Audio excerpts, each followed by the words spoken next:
त्यामुळे जवळपास 2215 कोटी रुपये हे तर जमा होतीलच, पण यासोबत अद्यापही हे काम थांबलेलं नाहीये, कारण नवनवीन ठिकाण करणे आणि त्या ठिकाणी मदत करणे हे आता ऑनगोईंग काम राहणार आहे।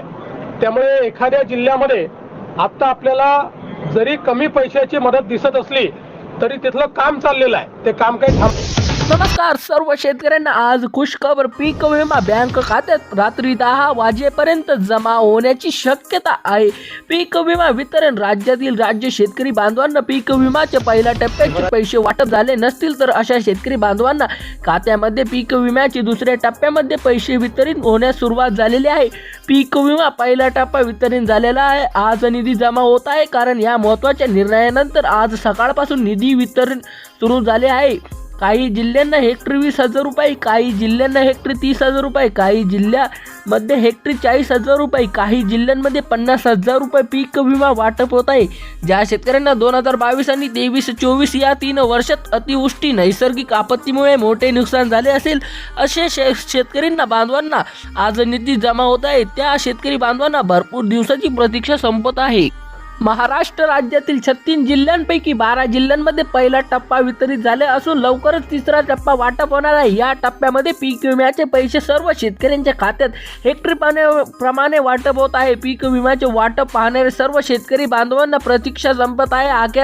अखेर अर्थानं शेतकऱ्यांच्या खात्यात पैसे वाटप सुरू व्हायला सुरुवात झालेली आहे। तुमच्या जिल्ह्यात प्रमुख जिल्ह्यामध्ये असेल तर तुमच्या खात्यात पीक विम्याचे पैसे वाटप होतील।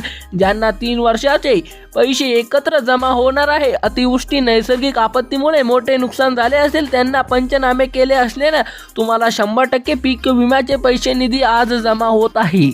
या व्यतिरिक्त जालना जिल्हा, अकोला जिल्हा, हिंगोली जिल्हा, यवतमाळ, धाराशिव आणि छत्रपती संभाजीनगर या जिल्ह्यांमध्ये पैसे वाटप होतील। अहिल्यानगर या जिल्हा पीक विम्यासाठी पात्र ठरत नाही, याच्यामध्ये फक्त काही तालुके पात्र ठरत आहे। यादी आता आहे हे तपासा। बँकची यादी खालीलप्रमाणे आहे: bank of India, bank of Maharashtra, corner bank, bank of ICICI bank, Kotak Mahindra bank, HDFC bank, IDI bank, HDFC bank, तसेच state bank of India, Maharashtra Gramin bank, Indian post bank यासोबत सहकारी बँक, खाजगी बँक, पतसंस्था बँक, सोसायटी बँक असे सर्व शेतकऱ्यांच्या bank खात्यात पैसे वाटप होतील। महत्त्वाचे कामे म्हणजे तुम्हाला आधार कार्ड, बँक खाते लिंक असावे पाहिजे आणि बँक खात्याची KYC केली असेल पाहिजे हे तपासा।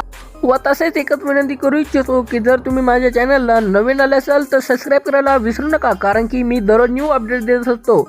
बघा कोणत्या शेतकऱ्यांना कोणत्या जिल्ह्यात आणि कोणत्या बँकमध्ये पीक विम्याचे पैसे वाटप होत आहे याची आपण एका मिनिटात माहिती पाहणार आहोत। जर तुम्ही नियमाचे पालन केले नसेल तर या ठिकाणी सर्वांना पैसे येतील, फक्त तुम्ही या पीक विम्याचे वंचित राहू शकता। त्यामुळे जर तुम्हाला वाटत असेल की आपण पीक विम्यापासून वंचित राहू नये तर शेतकरी बांधवांना महत्त्वाचे कामे केलेली आहे का हे तपासणे सुद्धा गरजेचे आहे। ते कामं मी तुम्हाला डिस्क्रिप्शनमध्ये टाकणार आहे आणि असेच व्हिडिओ पाहण्यासाठी आपल्या चॅनलला सबस्क्राईब करून ठेवा। धन्यवाद।